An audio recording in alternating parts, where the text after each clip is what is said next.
Okay, guys, a little bit of a recap from the game. I do think was proud of how the offensive unit started in the game, getting the ball the first possession. That was the plan, and I think the players executed well. We started slow on defense, probably for the first time this year, and dug a little bit of a hole. We did not play complementary throughout the entire game. We won the explosive battle. A&M won the turnover battle by 1. I do think the significant areas, in my opinion, are the rushing battle, 74 to 183, and then havoc rate was a big deal, right? I think that we struggled to create negative plays, no TFLs, no sacks, and then they obviously had 6 TFLs and affected our quarterback, sacked us a couple times in several hurries. Third down was a battle. We were average 9.5-yard distance, and they were average 4.5. So they kept third down manageable, and ultimately that allowed them to protect their quarterback and affect ours. So it's a one-score game late in the fourth.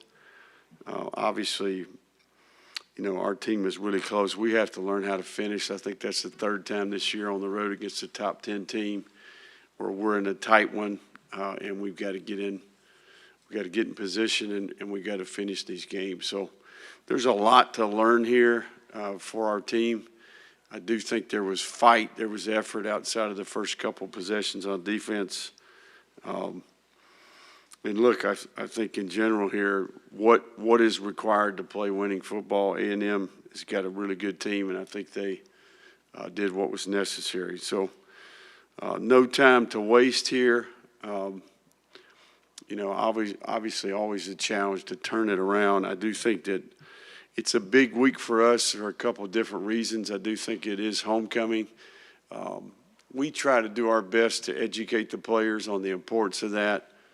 What they represent, who they represent, and then certainly playing an SEC opponent like Mississippi State at home. There'll be challenges with that coming off of the open date. It also is a Gator-made week for us where we take time to celebrate, in my opinion, the best player development program in the country, Savannah Bailey and her staff, and all the things that they do throughout the year to invest in our players for the long term. I do think that if you dig into the details of the experience of our players, I think it's an incredible operation, and she is she's a great leader, and she takes great pride in that program, and I know it's impacted our players in a positive way. So we'll be emphasizing that and promoting that program all week. And then here comes Mississippi State off of a bye week. I do think that Jeff Lebby's a really good coach. I think Jeff has done a great job with his offensive units in the past. They've been very productive, whether that's every stop along the way. And he's in year 2, and I think that he has turned the roster around. They have a huge number of new players. And I do think defensively they added wrinkles. I think it's year 2 as a program. You can see the improvement. They've been in some really tough SEC games the last couple of weeks against Tennessee and A&M. And I think they're tough. I think they play hard. And I respect what I see on the tape. So they've got Shapen as a vet quarterback, 2 really good backs, some speed at receiver, a tight end that's a mismatched player. And then defensively, just a lot of height, length, explosive, athletic players at first, second, and third level here. And that translates to the kicking game as well. So always a challenge when they've got an extra week to prepare for you. And then certainly for us, do we have the leadership and the maturity here to be able to flush what we experienced this weekend and start prepping for this one. So I do think there's lots of this one that are challenging, and it's going to be a big week from a leadership standpoint for the staff and our veteran players. What questions do we have? The only thing I just looked this up, it's 30-0 in the last 3 games in the fourth quarter. What do you put your finger depth, conditioning, or boys, or what? Yeah, the last 3 games, does that include the Texas game? It's got, 7-0 Texas, 13-0 Miami, 10-0 Texas. Yeah, I think there's some 4-minute possessions there late, you know. One of the things that's happened is I think we've gotten down Texas. I feel confident with how we manage that at the end of the game. I think the big thing is A&M, the time of possession in the fourth quarter. We have the ball 3 possessions. There's 3 opportunities when it's a 1-score game where we can tie the game, and we didn't do anything with any of those 3 possessions, right? So after the 4th down at midfield, that possession was, I think, 8 minutes. They score a touchdown, and then we go 1 play, sack, fumble, and they get the ball back. So I think that's contributing to what you're and the same thing can be said for the Miami game, right? We turned it over on downs, and they had the ball the majority of that quarter. So I think those are product of being ahead in the game, and then you get the ball, and you're able to rush the ball and milk the clock. So time of possession contributes to that stat. But, I mean, in terms of getting it stopped there, obviously if your defense can come up with a stop, then, you get the ball back and stuff. Is that just fatigue on the defense's part, or what do you attribute that to? I think that, yeah. I mean, I think ultimately that's football, right? I think got to get stops, and you got to make the most of your offensive possessions when you get them. Beat yourself up a little bit over the 3rd and 4th down calls that led to that long drive for A&M. Do you go through that? How much have you gone through that the last few days? Do you try to flush it, or you yeah, no, it's a coaching decision within the game. I mean, there's no doubt. I mean, I think you can view it both ways. I think ultimately that's what we try to do. The analytics were very aggressive at that point, given the number of possessions that you could potentially have. Probably looking at 3 possessions. We're at midfield. We're a play away from being in scoring position. So, I think at that point in time, the number was aggressive. We went with the numbers. Do you punt them deep? I think the big thing would be the 3rd down, 2-down approach. We have to execute better on that play. Yeah. And then I think, that's the coaching decision of the game, right? So I do think you always evaluate those when they don't go the way you want them to. We've made those decisions in the past, and they've paid off. Sometimes they don't, so ultimately it comes down to the execution. You're going to be kicking yourself if you punt it and you get a bad hop and it's a touchback, right? So you think back to last year at Ole Miss, we were in a very similar situation, and we punted them deep, and it worked out, right? We pinned them on the 7-yard line and got the ball back at midfield and made something of it. So I think, those are the ones that, always you think about as a coach, and I think they can go both ways. Your O-line goes from a near-perfect game against Texas to a not-so-great game against A&M. Was it their scheme that was different, or just a bad day at the office by your guys? Yeah, 1-for-ones. I think our issue was we struggled to run it, even when we're in advantage plays, where we've got a hat for a hat. I think good front, and I think in general we need to be a little more precise at running back, and then there's individual matchups. We played from behind the sticks, and we're throwing runs up in there into light boxes. They're doubling receivers, and we're, it's 2nd and 8, we're at 2nd and 7. Or we're throwing it and we're struggling to protect, or the quarterback's getting hurried, or it's a sack. I do think that inefficiency on 1st and 2nd down led to playing 3rd and long, and those are tough days at the office. I mean, A&M had 11 3rd downs that were 5 or less. They were 9 for 11. They had 6 that were 6+, and they were 0 for 6, right? So you know, the numbers are always against you once it gets above 6, 7 plus, much less 12, you know. So we had a handful of penalties, and then we had too many negative plays, you know, too many inefficient runs against light boxes.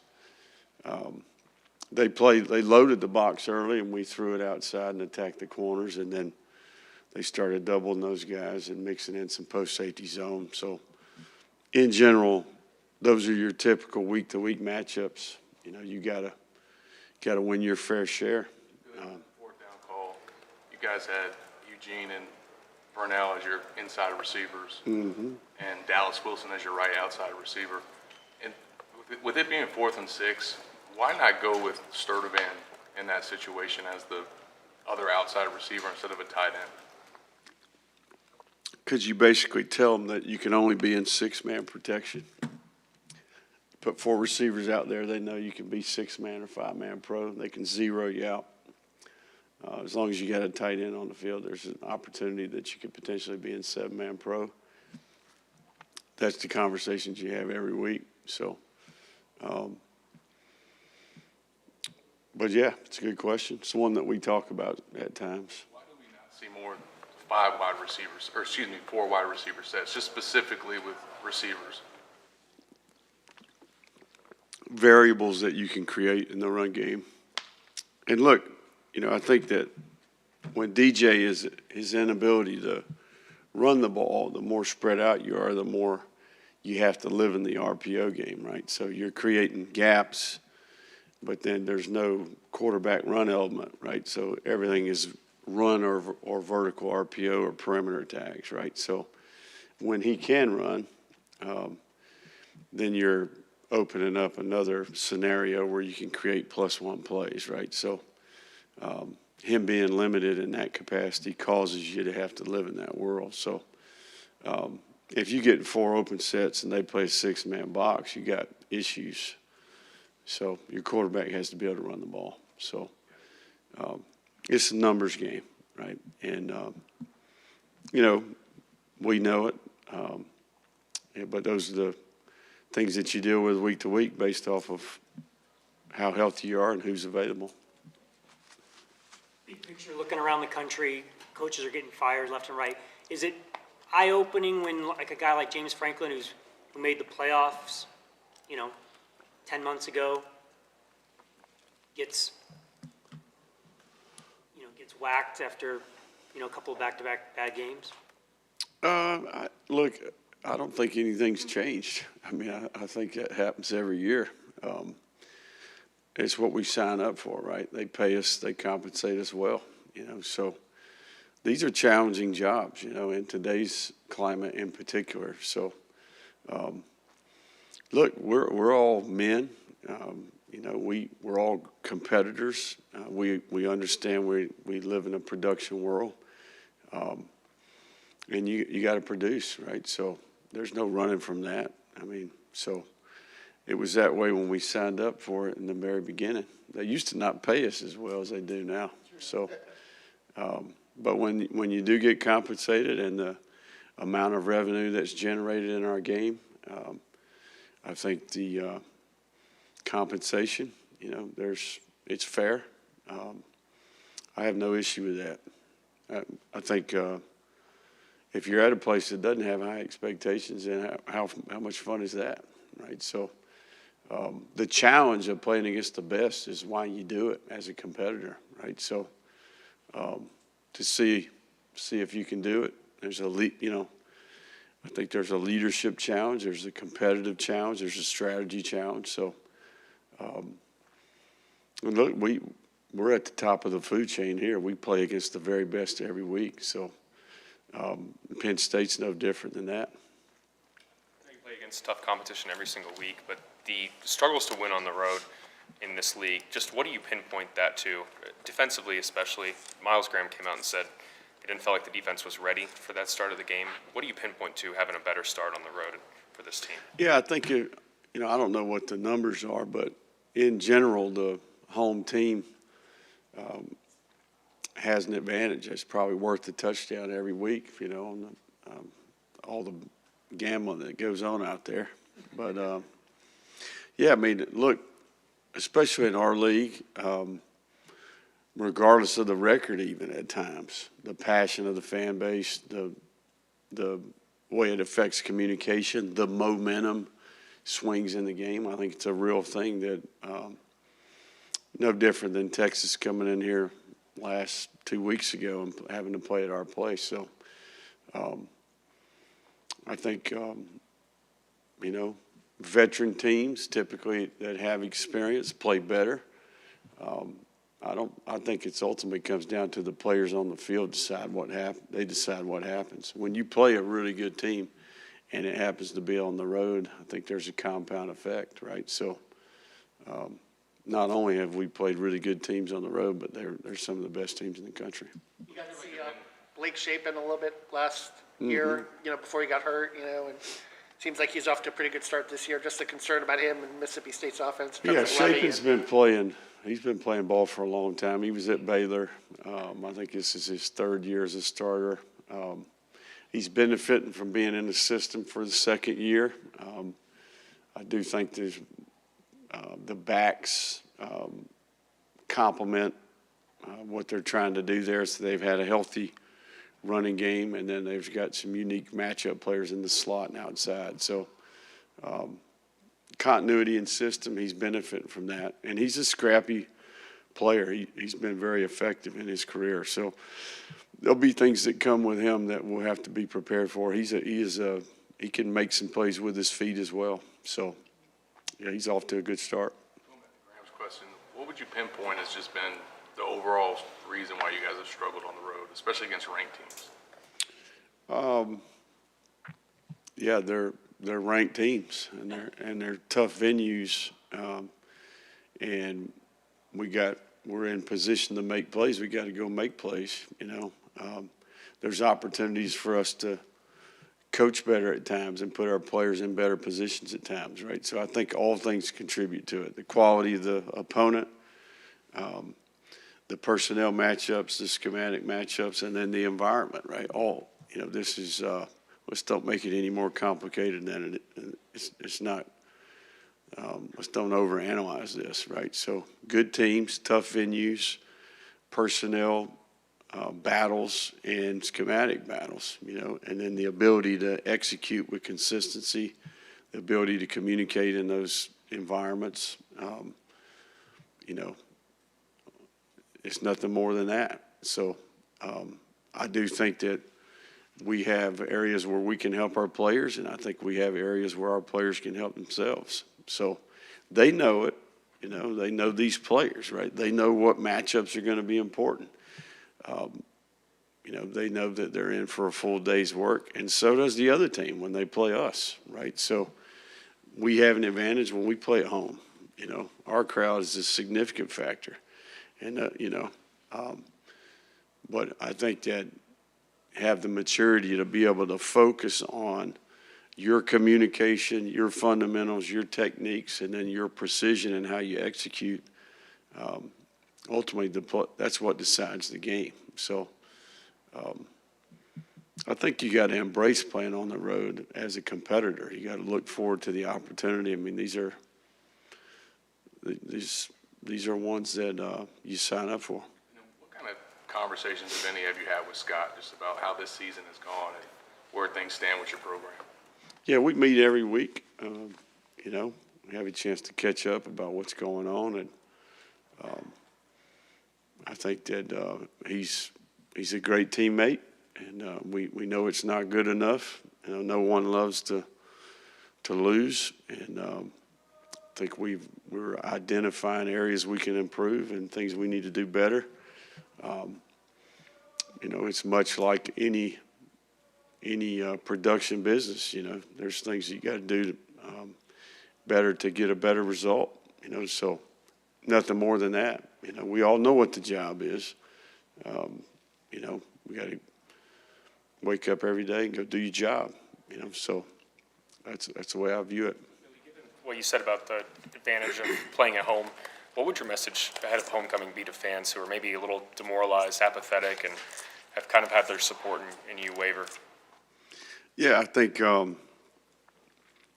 you know, it'd be one thing if you had a group that lacked discipline, or the effort was poor, or there wasn't fight, you know, or the games weren't close. I think that our players are showing up every day. They're practicing the right way. They're working their ass off.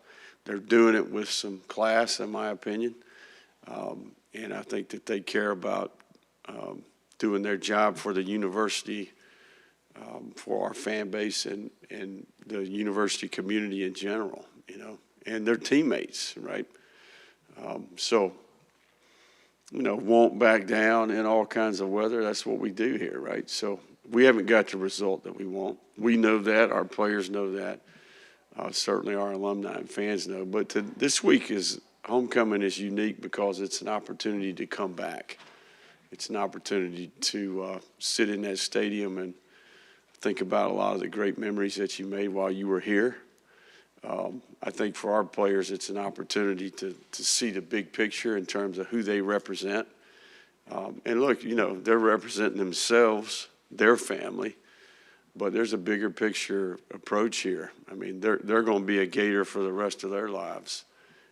And I think I always tell them, I say, look, there's going to be a day 10, 15 years from now where you bring your family back, you're sitting in there, and you're going to want to be proud of how the team represents itself. So I think that we get that. You know, we're not we know the results have been challenging at times so far this year, but that has nothing to do with, this is a new day. It's a new week, you know, and it's all we control.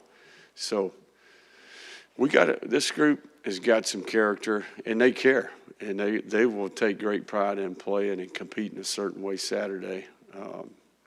You could bet on that. And, you know, I think this is a big picture game, in my opinion, in that regard. So, you know, you could put that orange and blue on. I still think that exists. I know college football has changed quite a bit, but I do think that we got a lot of guys that came here. It means something for them to pursue the degree here, to be a graduate one day, to come back here and call this place home. And I think you represent the place and the people with how you compete on Saturday. You know, now, and this next Saturday is our next opportunity, right? So you got to be tough-minded in this game. You know, it's a new week, it's a new day, it's a new week. And we got to turn around and prepare a certain way and get ready to represent this place the right way on Saturday. I know an example of maybe the frustration, though, Sharif Denson, they caught him on camera throwing water at the fans. Looked like he was taunted a little bit. I don't know if Sharif relayed to you maybe what was said, and do you kind of teach players to kind of maybe block that stuff out when it happens? Yeah, no, we're excited about this opportunity this week. Look, Mississippi State's got a good football team. We're at home in front of our fans. And I think it's important that we turn our attention towards how we prepare for this next opportunity. How much is Billy, does the grind and the pressure, does that diminish the joy of coming to work every day and coaching? You know, look, we've been on both ends of the spectrum, you know. A lot of it for me is the gratitude of seeing the players get the result, you know, I think for me. And then the challenge of going against the absolute best, you know. So that doesn't go away. Now, there's obviously, you know, you go through the emotions of losing and all that, but I think ultimately, as a leader, you've got an obligation to the people you're leading, right? That's the staff and the players. And I do think, you know, there's no